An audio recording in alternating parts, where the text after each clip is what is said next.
Next Best Picture. Brittany, thank you so much for chatting with me today. Such a joy to talk with you about Thelma the Unicorn. Hi, Daniel. Good to meet you. You as well. Well, obviously, you have been a successful singer for years now, but this is your first acting gig. Had you been looking for an entryway into acting, or was it the musical nature of the role that drew you in?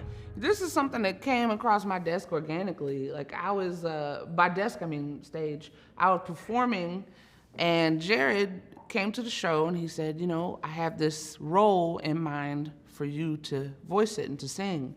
And at first I was like, well, I'm a little nervous, never done that before. I don't know if I have time or the commitment.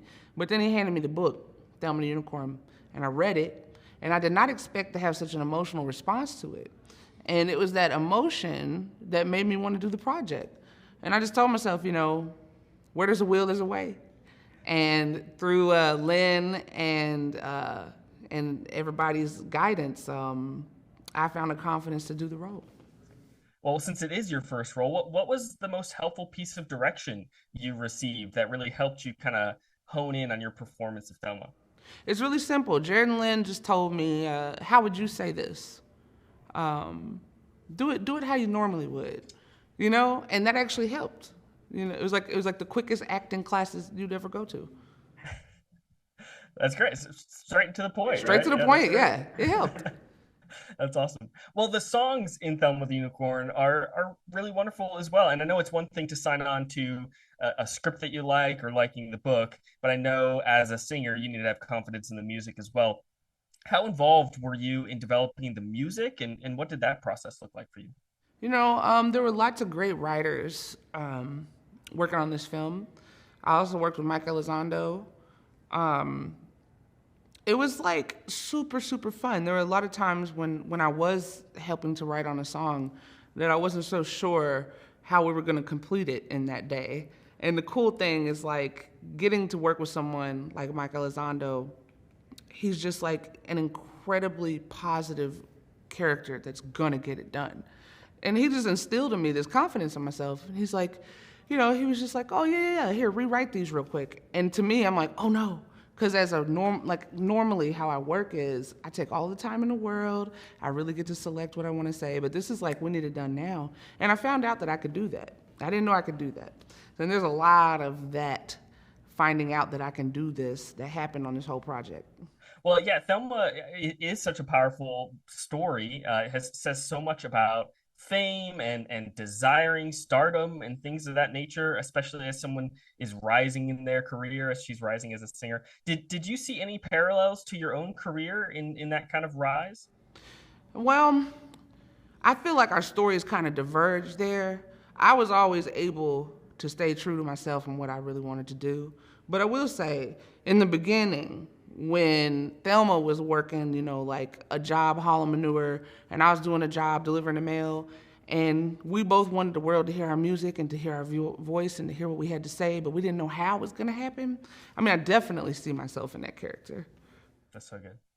Well, I know our time is short, so I'll leave you with one last question.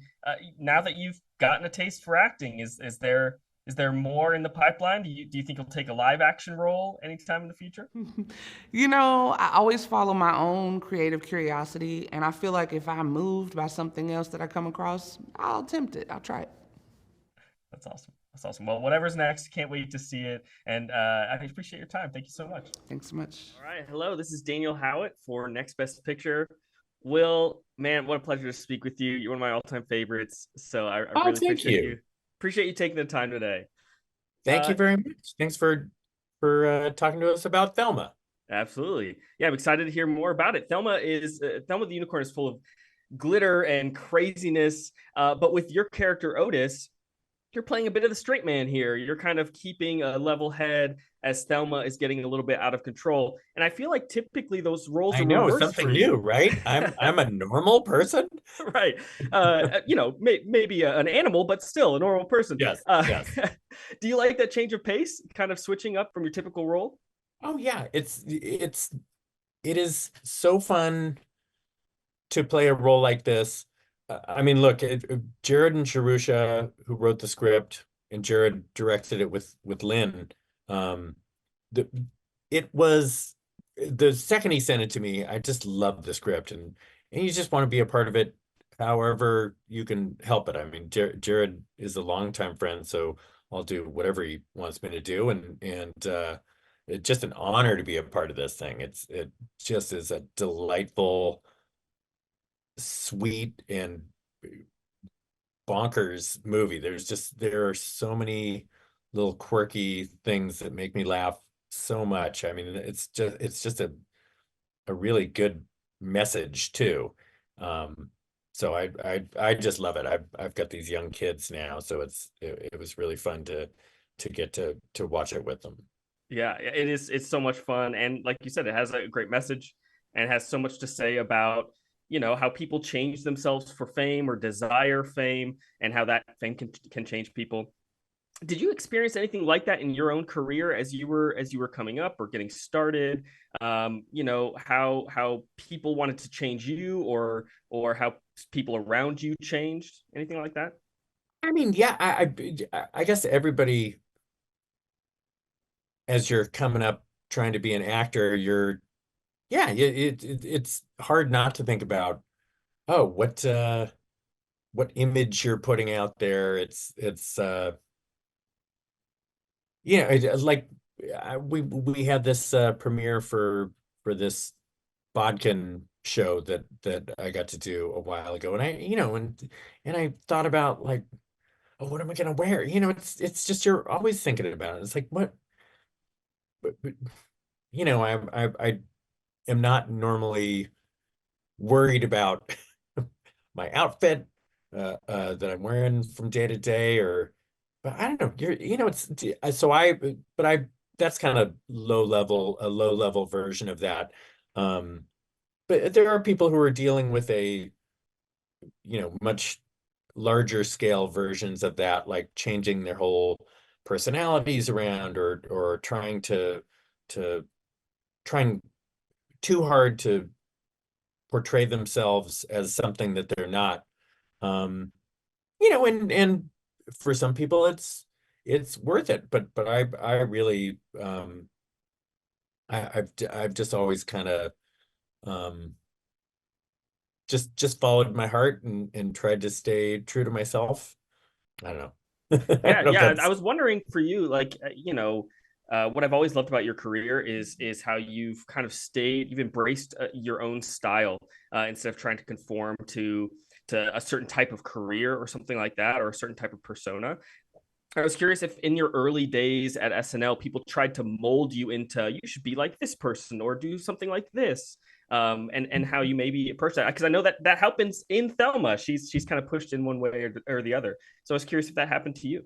well, I mean, certainly you're getting a lot of people giving you advice, and a lot of it is to, oh, maybe if you tried to write stuff that isn't as weird, um, you might, it might, audiences might like it more, and it just,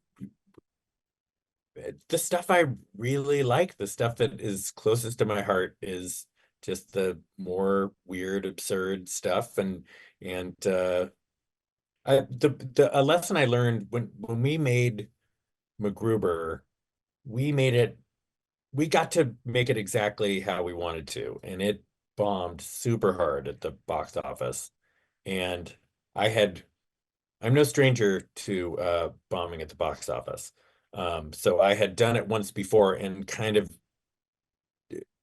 gone off the mark a little bit, changed it around a little bit to make it a little more palatable. Um, and it didn't do well. And that was tough because I always thought, like, oh, what if we hadn't made this decision and this decision? Well, with MacGruber, when it bombed, it was so much easier to take because we had made it exactly how we wanted to. And so it's, you didn't have any of that, oh, what could have been. We gave it our best shot with it. And then, of course, it caught on a little bit a couple years after the movie came out. So it was kind of nice to see that in the end it felt like people did give it a chance. Yeah, absolutely. Well, I wish I had more time to chat with you more, but that's my time. Thank you so It's all much right. for I rambled a bunch, didn't I? No, that was great. It was great. I appreciate your time and thanks for Thelma. I can't wait for more people to see Thank it. you very much. Hello, this is Daniel Howat for Next Best Picture. Jared and Lynn, how you doing today? Good. How are you? Good to see you. Hi, good to see you. Yeah, you as well. I appreciate your time. Jared, we spoke earlier this year for your Oscar-nominated short, 95 Senses. Yeah, totally. I know you started Thelma first. What attracted you to start exploring the world of animation? I love it, man. It was just a long time coming. Like, weirdly, Jerusha and I had written a number of animated scripts, and this one was just the first one to kind of take off and go into development and get made. So, but it's a space that I wanted to work in for such a long time. And Aaron Blabey, the author, reached out to us directly to see if we'd want to develop his book into a movie, and we just fell in love with it instantly. And then we found Lynn to collaborate with, and it's just been an amazing experience. So, yeah. And the visual style of the movie is so unique. So I'd love to hear from both of you. You know, there's these big colors and bright sunshine and goofy characters. How did you describe what you wanted the film to look like? And what were some inspirations you had? Yeah, we worked really closely with our production designer, Trevor Dahmer, and our art director, Paul Sullivan. And they brought a really unique sensibility, I think, to the movie already.